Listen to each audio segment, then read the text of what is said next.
कौन बनेगा नेता। नगर निगम के चुनाव पास आने वाले थे।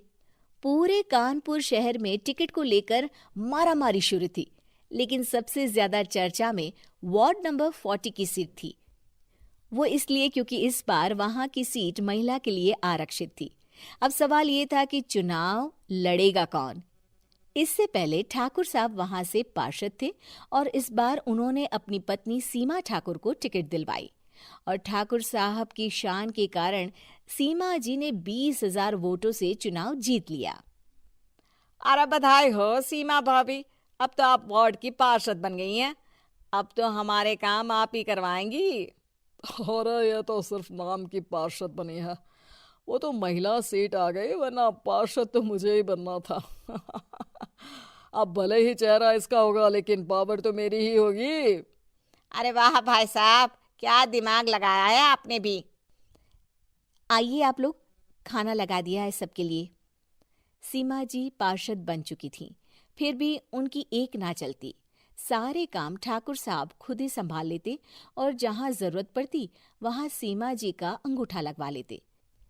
सीमा जी ज्यादा पढ़ी लिखी भी नहीं थी। एक दिन ठाकुर साहब और सीमा एक प्रोग्राम में जाते हैं। अरे ठाकुर साहब, आप आ गए। ओहो, पार्षद मैडम भी आ गई हैं। स्वागत है आप दोनों का। लगता है हमारे पार्षद फंड का सही इस्तेमाल हो रहा है। चलिए अब उद्घाटन करते हैं। ये लीजिए ठाकुर साहब कैची, आप ही सबसे पहले प्रवेश कीजिए। सब लोग आगे निकल जाते हैं और सीमा जी पार्षद होने के बावजूद भी पीछे खड़ी रह जाती हैं। वो देखती हैं कि वेलकम बोर्ड पर उनका नाम है, लेकिन महिला होने के कारण कोई उनका सम्मान नहीं कर रहा। अगले दिन एक आदमी उनके घर आता है। अरे ठाकुर साहब नमस्कार। कल ना हम नोटिस किए कि हमारा घर तो अवैध है और नगर निगम वाले उसे तोड़ने आ रहे हैं। अरे कुछ कीजिए ना ठाकुर साहब। देखो भाई, मैं तो ज्यादा कुछ कर नहीं सकता, पर अगर तुम सबकी जेब गर्म कर दो तो कुछ हो सकता है। कुल मिलाकर 4 लाख लगेंगे। अरे 4 लाख ठाकुर साहब? अरे भाई, मैं अपने लिए नहीं मांग रहा हूँ। दरोगा है, इंजीनियर बाबू है, बड़े साहब है, सबको देना पड़ता है ना थोड़ा थोड़ा। बोलो है मंजूर? तभी वहां अचानक सीमा जी आ जाती हैं। अरे ये आप क्या कर रहे हैं?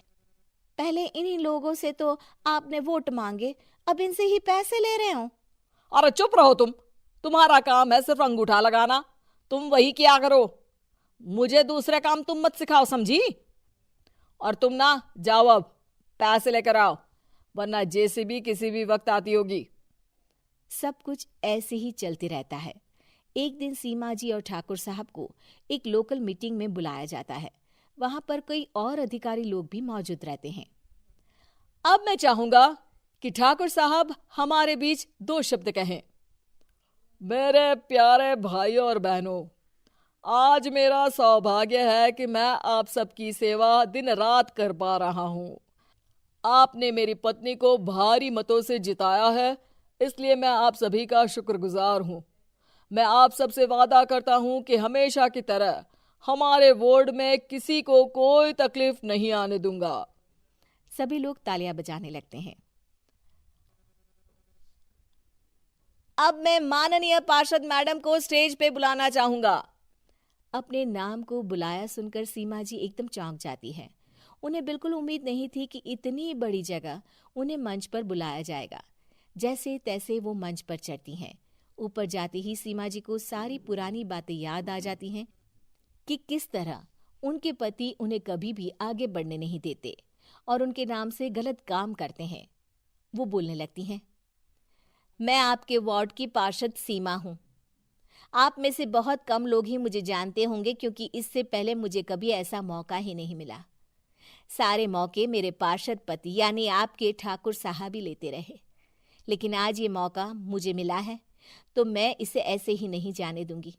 मैं आपको ये बताना चाहती हूँ कि आपके ठाकुर साहब मेरे नाम की आड़ में गैर कानूनी काम करते हैं, जिस पर अंगूठों के निशान मेरे होते थे।